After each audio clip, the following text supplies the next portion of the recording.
Our next guest is not here to talk just sitcoms, supervillains, or spray tans. We're going to go deeper. We're talking about the power of story, the weight of truth, and how a kid who once lip-synced under the thrift store chandelier he was lip-syncing is now helping shine a light on one of the darkest corners of the past. Jon Cryer, our guest here, a man of many roles, but none more surprising than this one, John. I got to tell you, this thing, The Man Who Calculated Death. This is not the title that I thought you would be involved in, but what a deep, dark story that you're Yeah, it involved was a with. bit of a left turn, and it kind of fell in my lap. I was not intending to do this. I am a podcast nerd. I love them. I listen to them while I walk my dogs. I listen to them while I'm driving my car. I love the true crime ones, but I love the lighter ones as well. But I love them as a storytelling medium. And this story fell in my lap because a friend of my wife's, a woman named Suzanne Rico, who's a local Los Angeles anchor woman. My wife was on television here, was on the local CBS affiliate as well with her, and she threw a dinner party one night, and we were just gabbing as one does at a dinner party, and she knew I was a nut about the space program. That I knew the history of it, that I'd actually gone to Moscow to do some cosmonaut training, which, by the way, I'm a terrible cosmonaut. That's what I discovered in the cosmonaut training. But she kind of offhandedly mentioned that her grandfather worked in the space program for a while. And I was like absolutely fascinated. I said, "Oh, that would be that's amazing. I'd love to hear the story." And she said, "Well, yeah, before that he worked for Hitler." But anyway, and she sort of changed the subject. And my wife and I were sort of stunned and said, "I'm sorry, Suzanne, you're going to have to tell more of that story." And she got into a little bit. It turns out that she had been having to dive into her family's history, and she had not been. She knew that her grandfather was a scientist and was from Germany. What she did not know was that her grandfather was one of Hitler's most important scientists, and she had recently discovered that because her mother had passed away, and her mother had, on her deathbed, asked her to finish a memoir that she had started writing, and Suzanne was kind of overwhelmed by having to do that. I mean, that's but she wanted to fulfill her mom's last request, so she dove into her family history and discovered a lot of really, really dark stuff. And Uh, about her grandfather, right? This is yes, Robert Lusser. Robert Lesser. Yes, he was. Lesser.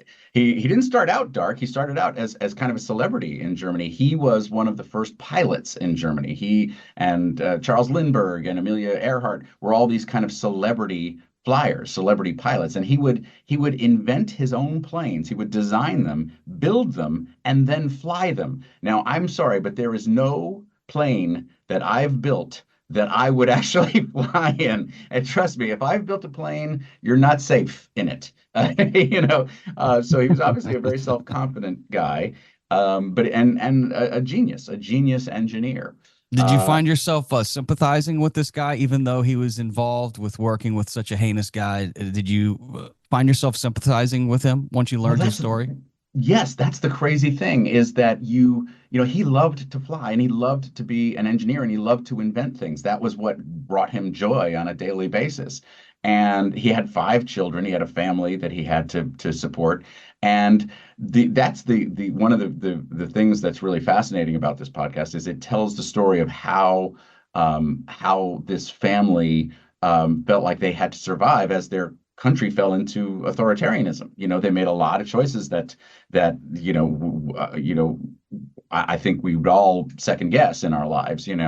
And but you see their essential humanity and and understand the awful choices that they had to make. But what was also amazing was Suzanne discovered that this horrible mystery had sort of loomed over her family for decades, which was his wife, Robert Lusher's wife, had been killed mysteriously at the end of the war, and nobody had ever found out who did it or why.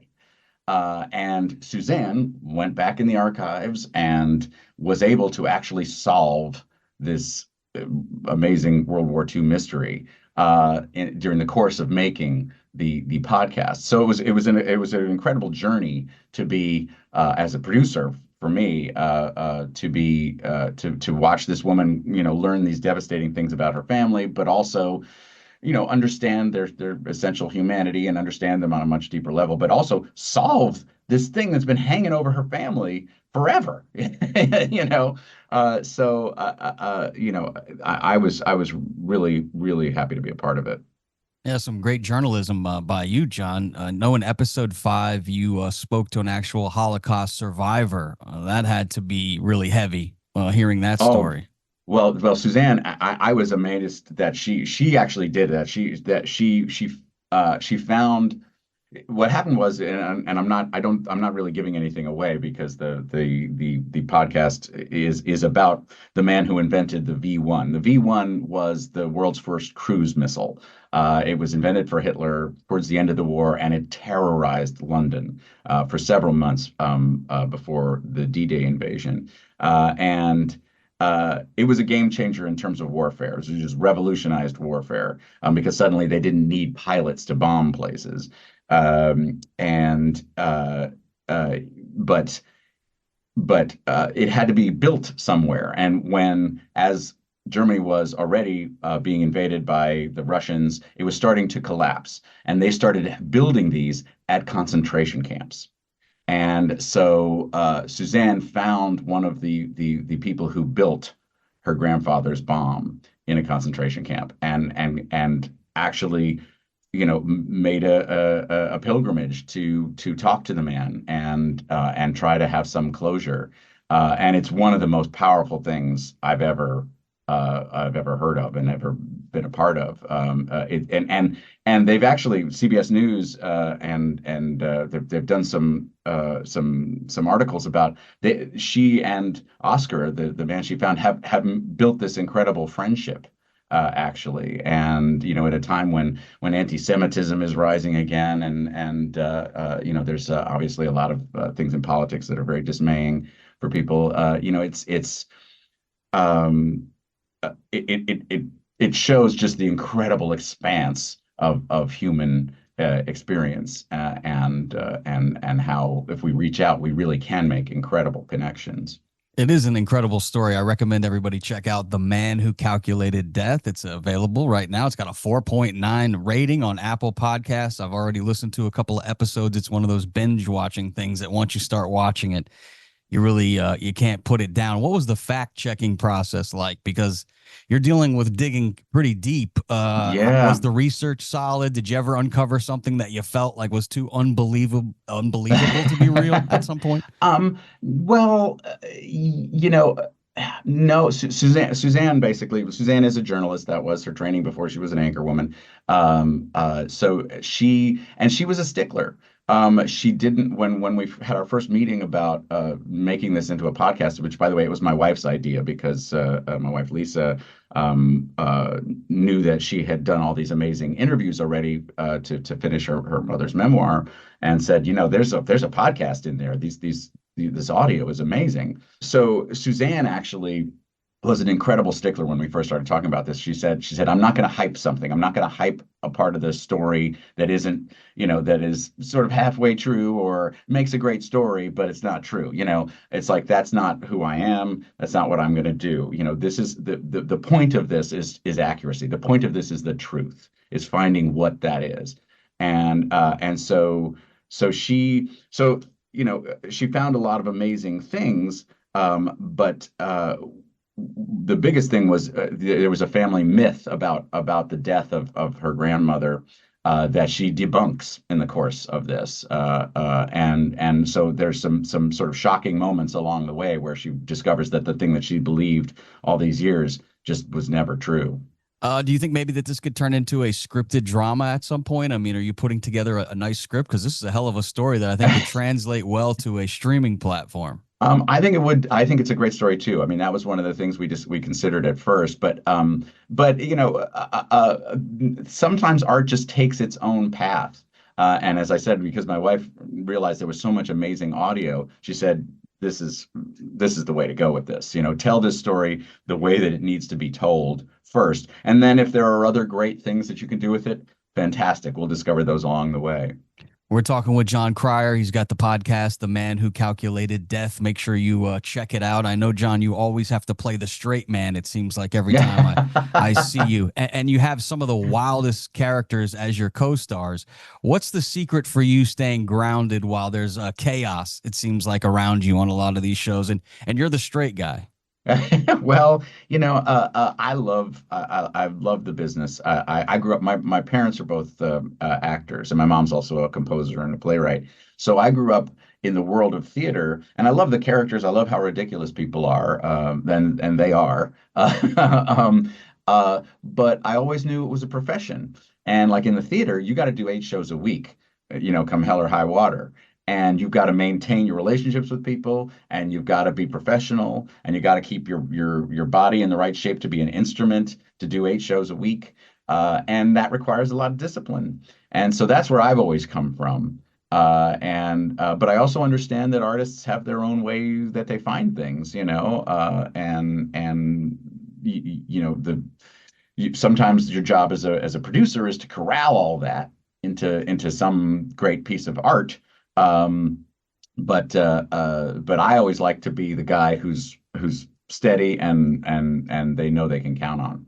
Well, we're counting on you here today to give us some good information. We have some rapid fire questions, get to know John a little bit better. Can you Okay. help tell me like the first concert that you ever went to? First concert I remember was the Thompson Twins, and it was a big deal because my sister, who always told me I was not a cool person, actually took me to one of her cool people concerts, and I loved them at the time. I thought I dressed like them. I had the big baggy pants with it. I rolled up at the bottom, and I did the whole nine, and I felt like such a grown up. Uh, but I did not drink. I was very much I was a very straight kid. What kind of music were you listening to? Like I what was were you into? very British New Wave, very also a little bit of punk, little of the Clash, which isn't like serious punk, but was more poppy stuff.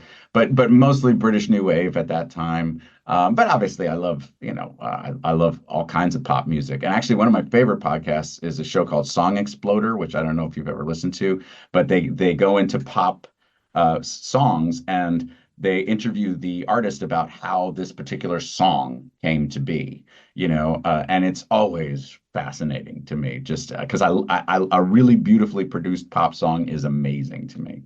And if Ducky had a podcast here in 2025, what do you think that podcast, what would be the content of that show? Oh gosh, that would be pretty off the wall. I think, I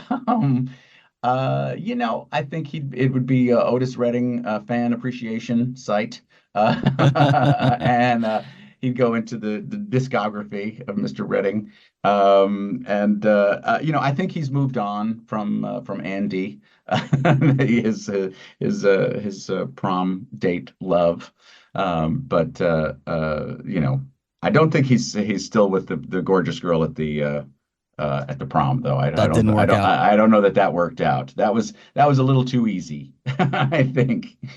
What was your best night out with Charlie Sheen? Like a night that you guys went out and you actually remember, like this was a lot of fun. What happened on that night? We went to a drag show hosted by Kathy Griffin. That was a benefit. I either for GLAAD or one of those groups. And there's nothing better than a drag show. There just isn't, and we just they treated him like royalty because he was just an icon, and so they put us up in a special box, and we were there with I was there with he was there with Brooke, his wife at the time, and I was there with my wife, and it felt like sort of normal, but also a drag queen show. So so it was best of all possible worlds. When was the last time the two of you connected or had a chat? Has it been a while?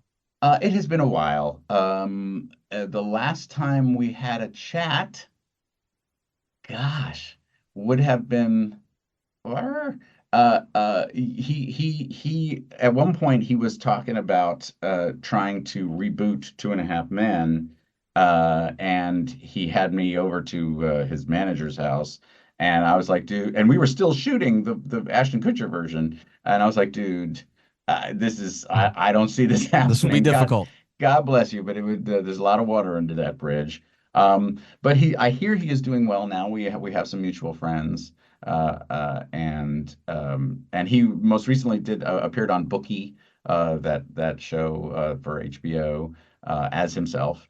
And the producer of that was Chuck Lorre, who produced Two and a Half Men. And as you know, their relationship really ruptured during Two and a Half Men, and it was really lovely that they had sort of reconciled and had found a way to be friends again.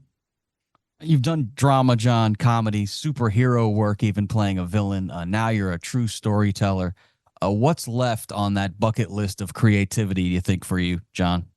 Obviously, circus. I've got to become some sort of trapeze There's only one aerial thing left. artist. That's the only thing left. That's all I can think of.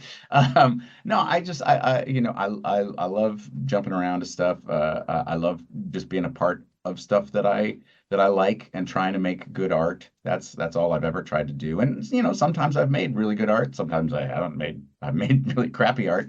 But I'm gonna just keep doing it however I can. Well, it's great to see you in the podcast space, John. We'll be listening to The Man Who Calculated Death, and we'll be checking out the podcast. So thanks a lot for your time, John. Good luck. Thank you so, so much. Have a great one.